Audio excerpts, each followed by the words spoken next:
Hey, what's up guys? I'm Raga. And I'm Kristen. And today we're doing another video on our Progressive Transitions playlist where we're walking you through all the fundamental moves to bridge your way safely into more powered transitions. And for this next video, we're going to be doing your first jump transition. Now before you attempt the jump transition, you should already know how to jump. So you should have the timing down from edging on your board, pulling the bar in, and being able to get a little bit of lift off the water. And what's fun about the jump transition is I've had many kiteboarders, including people who have been riding for a few years, ask me about this one. Hey, how do you do a jump transition? And what's funny about it, it's literally a merging of just doing a regular jump, and then the kite motion is the exact same from every transition we've done in this series, from the sit down transition to the regular transition to the toe side transition. It's all the same kite motion, except now you're doing it in the air. So with this transition, you're gonna jump like you would normally. You're gonna ride across the wind with your kite at 45 degrees, and you're gonna send the kite up to noon, edge and pop off the water, and pull the bar in. So once you jump and you reach the apex of your jump, you simply redirect the kite across the wind window and start riding the other way.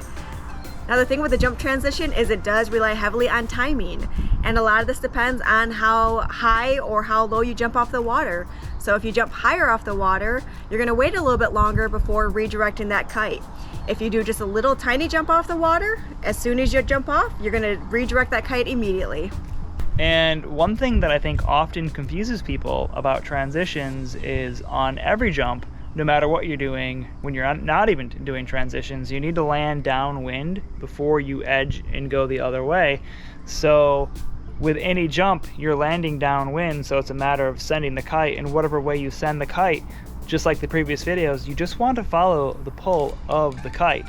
So a common mistake that a lot of kiters make is because they're initially, say, traveling to the left, they want to jump, and in their mind they want to keep traveling to the left. However, with a good jump, you're traveling to the left, you come up, and then you're actually landing downwind. You're no longer traveling to the left. So with this one, let's say you were coming to the left and you do your jump, you're going downwind, now you sent the kite to the right. All you have to do is follow that pull, land somewhat downwind, and then re-engage your edge as you have control and park the kite. Now a common mistake also with the jump transition is redirecting the kite too soon. So if you find that you jump and you redirect the kite and your body's still swinging the other way, it means you redirected the kite a little bit too early.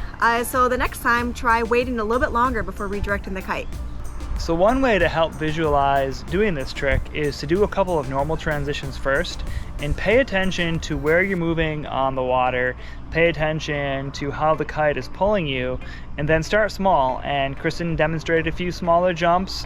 I have a few larger ones, and basically just visualize yourself doing a normal transition while you're in the air. And if you have to go back and do a few normal transitions first, that's a great way to kind of get in the flow for tricks. And that's a little tip that can actually help you later on with your kiteboarding. If you're trying to learn something new and you're failing at it, go back, try an easier variation of it or other tricks that you know how to do. It'll put you in a good mood, it'll kind of get you into this flow state, and then you'll be more ready to try the harder variation. But with this, if you just practice a regular transition a few times and then do a little jump, do that same transition, you'd be surprised at how easy you'll land this one. And the key to not sinking, that is one thing I see a lot of people do, is they do jump, they land, and they sink. You simply have to ride downwind and make sure you're working your kite hard enough that the kite is pulling you so you can stay on a plane before edging back upwind. If you try to land riding upwind right away, you're just going to sink. So you can't land on an edge of your board. Land flat going downwind first.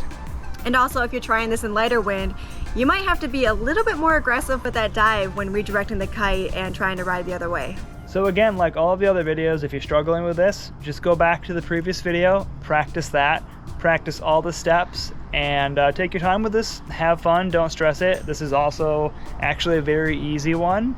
And one thing I'd like to talk about with kiteboarding, I think, is perceptions. If you think something's hard, it'll take longer to reach that because you perceive it as hard. But if you perceive it as easy, then your mind's like, oh, this is easy, I should have this soon.